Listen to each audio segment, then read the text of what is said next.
दोस्तों 2014 के बाद शायद ये पहला मौका है जब इस देश के अंदर, इस प्रदेश के अंदर हिंदू मुसलमान से ज्यादा बात दलितों की हो रही है, पिछड़ों की हो रही है, ओबीसीज की हो रही है। हाल ही में राहुल गांधी मंच पर गए, उन्होंने ओबीसी समाज को लेकर इस तरह की बात कही जिसके हर तरफ चर्चा होने लगी। मायावती ने भी ये मुद्दा उठाया, उन्होंने इस मुद्दे को भुनाने की कोशिश की, कांग्रेस पर राजनीति करने का आरोप लगाया, लेकिन कांग्रेस पार्टी की तरफ से उसके बाद मायावती को आईना दिखाने का काम किया गया है।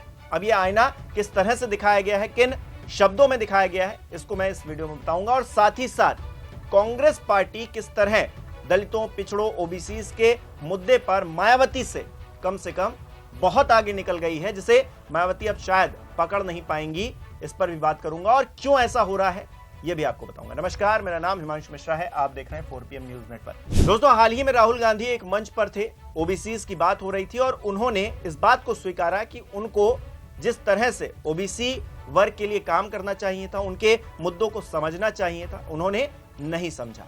राहुल गांधी ने क्या कहा और उसके बाद मायावती ने क्या कहा बताऊंगा आपको, और फिर यह भी बताऊंगा कि किस तरह से कांग्रेस नेता ने मायावती को आईना दिखाया। सबसे पहले राहुल गांधी ने क्या कहा वो देखिए। राहुल गांधी कह रहे हैं, मैं अपने काम के बारे में सोचता हूं कि मैंने कहां ठीक काम किया और कहां कमी रह गई, तो मुझे 2-3 बातें दिखती हैं। जमीन अधिग्रहण बिल, मनरेगा, भोजन का अधिकार, ट्राइबल बिल, नियामगिरी की लड़ाई, ये सारे काम मैंने ठीक किए। जहां तक आदिवासियों, दलितों, महिलाओं के मुद्दे हैं, वहां मुझे अच्छे नंबर मिलने चाहिए, मैंने अच्छा काम किया।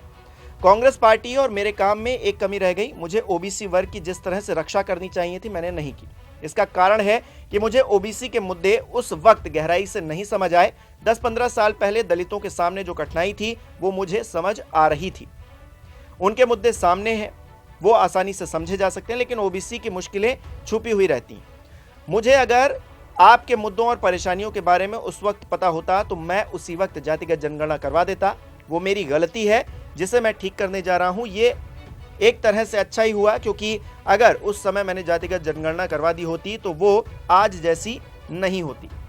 दोस्तों, आपको पता है कि राहुल गांधी पर, कांग्रेस पार्टी पर ये आरोप लगातार लगते रहे कि बताइए इनकी सरकार थी तब तो आपने जातिगत जनगणना नहीं करवाई, अब आप इस बात का रट्टा लगाए हुए हैं कि जातिगत जनगणना करवा लीजिए। लेकिन राहुल गांधी ने इस मुद्दे पर सीधी और सटीक बात कही है। उन्होंने कहा कि ओबीसी की जो परेशानियां थी वो उस वक्त उन्हें समझ में नहीं आई और शायद यही वजह रही कि उनकी सरकार में जातिगत जनगणना नहीं हुई। लेकिन अब क्योंकि वो चीजों को समझ रहे हैं, इसलिए जातिगत जनगणना के मुद्दे को उठा रहे हैं और जो समस्याएं हैं, जो पिछड़े समाज में, दलित समाज में, ओबीसी समाज में जो परेशानियां हैं, उसको लेकर ज्यादा एक्टिव हो गए। अब इस बात से कुछ लोगों को तकलीफ हो रही है क्योंकि उनका वोट बैंक उसी से जुड़ा हुआ है। अब जैसे मायावती है, अब पिछले 1 दशक में मायावती ने कौन सा बहुत बड़ा काम किया है जिससे दलितों की, ओबीसी की, पिछड़े समाज की कुछ भला हो जाता, उनका कोई मुद्दा ऐसा जिस पर सरकार घुटने टेक देती और उनके लिए काम करती। कोई एक मुद्दा पिछले 1 दशक की राजनीति में आप नहीं ढूंढ पाएंगे और उनको कभी भी आप एक्टिवली कोई भी मुद्दा उठाते हुए भी नहीं देखेंगे। एक ट्वीट कर देना कोई मुद्दे को उठाना नहीं होता दोस्तों।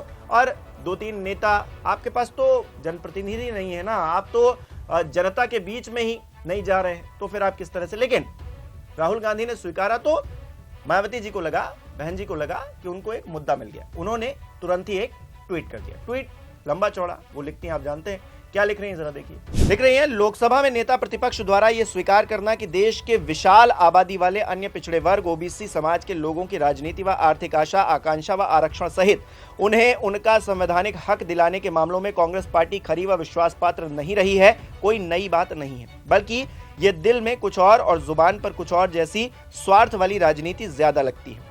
वास्तव में उनका ये बयान उसी तरह से जग जाहिर है जैसा कि देश के करोड़ों शोषित, वंचित व उपेक्षित SC/ST समाज के प्रति कांग्रेस पार्टी का ऐसा ही दुखद व दुर्भाग्यपूर्ण रवैया लगातार रहा है, और जिस कारण ही इन वर्गों के लोगों को फिर अंततः अपने आत्मसम्मान व स्वाभिमान तथा अपने पैरों पर खड़े होने की ललक के कारण अलग से अपनी party Bahujan Samaj party BSP यहां बनानी पड़ी है। कुल मिलाकर इसके परिणाम स्वरूप कांग्रेस पार्टी यूपी समेत देश के प्रमुख राज्यों की सत्ता से लगातार बाहर है और अब सत्ता गंवाने के बाद इन्हें इन वर्गों की याद आने लगी है, जिसे इनकी नियत व नीति में हमेशा खोट रखने की वजह से घड़ियाली आंसू नहीं तो और क्या कहा जाएगा। जबकि वर्तमान हालात में बीजेपी के एनडीए का भी इन वर्गों के प्रति दोहरे चरित्र वाला यही ढाल और चाल लगता है। वैसे भी SC/ST वर्गों को आरक्षण का सही से लाभ व संविधान निर्माता परम पूज्य बाबा साहेब डॉक्टर भीमराव अंबेडकर को भारत रत्न की उपाधि से सम्मानित नहीं करने तथा सरकारी नौकरी में इनके पदों को नहीं भरकर उनका भारी बैकलॉग रखने आदि के जातिगत रवैये को भला कौन भुला सकता है, जो कि इनका ये अनुचित जातिवादी रवैया अभी भी जारी है। इतना ही नहीं बल्कि इन सभी जातिवादी पार्टियों ने आपस में मिलकर SC/ST व OBC आरक्षण को किसी न किसी बहाने से एक प्रकार से निष्क्रिय एवं निष्प्रभावी ही बना दिया है। इस प्रकार दलितों, आदिवासियों व अन्य पिछड़ों इन बहुजन समाज को सामाजिक, राजनीतिक व आर्थिक तौर पर गुलाम व लाचार बनाए रखने के मामलों में सभी जातिवादी पार्टियां हमेशा से एक ही थैली के चट्टे बट्टे बने, जबकि अंबेडकरवादी पार्टी BSP सदा ही इन वर्गों की सच्ची हितैषी रही है और यूपी में 4 बार BSP के नेतृत्व रही सरकार में सर्व समाज के गरीबों, मजलूमों के साथ साथ बहुजन समाज के सभी लोगों के जान माल व मजहब की सुरक्षा व सम्मान तथा इनके हित एवं कल्याण की भी पूरी गारंटी रही है। अर्थात देश के बहुजनों का हित केवल BSP की आयरन गारंटी में ही निहित है। अतः खासकर दलित, आदिवासी व पिछड़े वर्गों, OBC समाज के लोग, खासकर कांग्रेस, सपा आदि इन विरोधी पार्टियों के किसी भी बहकावे में नहीं आए।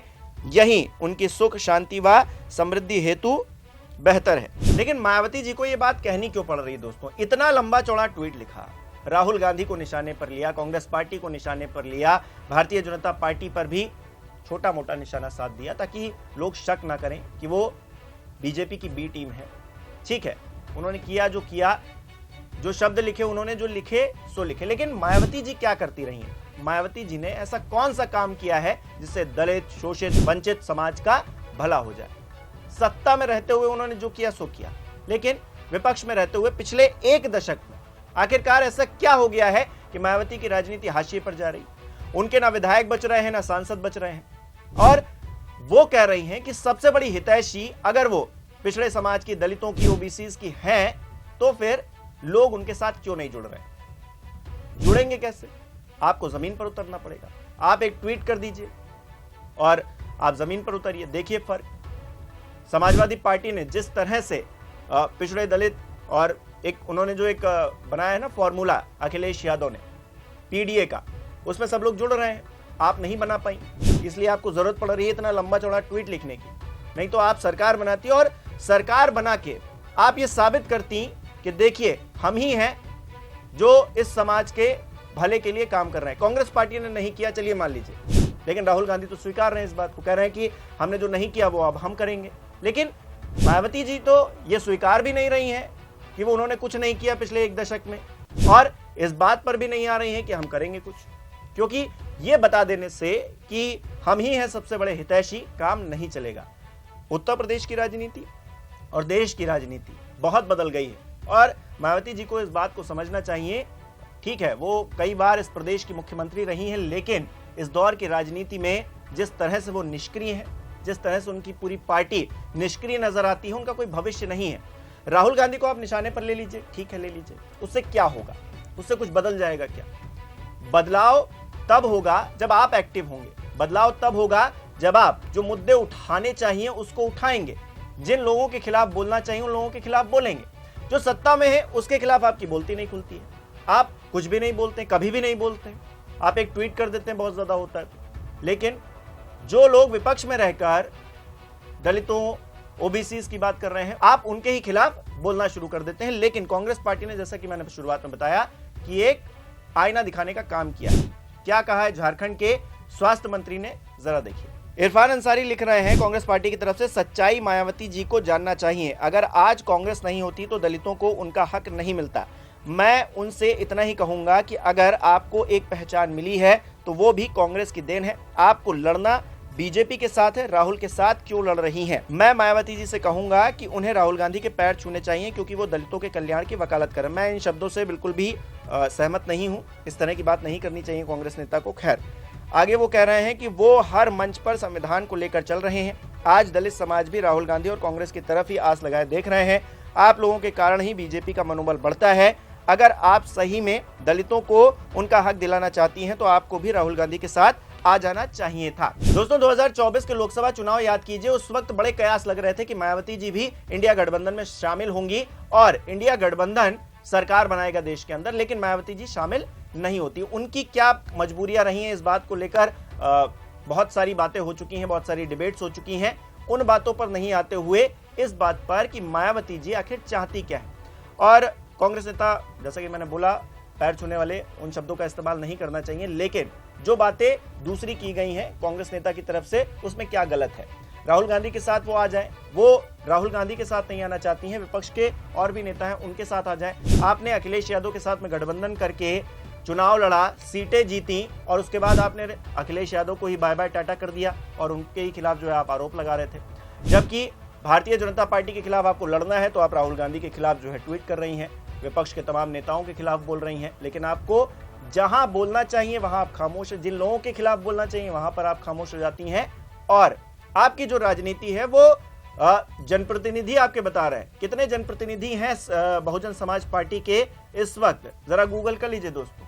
और अगर ऐसे ही चलता रहा तो मायावती जी, देखिए मायावती जी एक ईमानदार नेता हो सकती हैं, मायावती जी दलितों की, पिछड़े समाज की एक बहुत बड़ी नेता बनकर उभरी, लेकिन हुआ क्या? आज की डेट में क्या अस्तित्व है बहुजन समाज पार्टी का, क्या अस्तित्व है मायावती जी का इस पूरे राजनीतिक परिप्रेक्ष्य में अगर बात की जाए? आप इस मुद्दे को किस तरह से देख रहे हैं? कांग्रेस नेता ने जिस बात का जिक्र किया है उसको आप किस तरह से देख रहे हैं?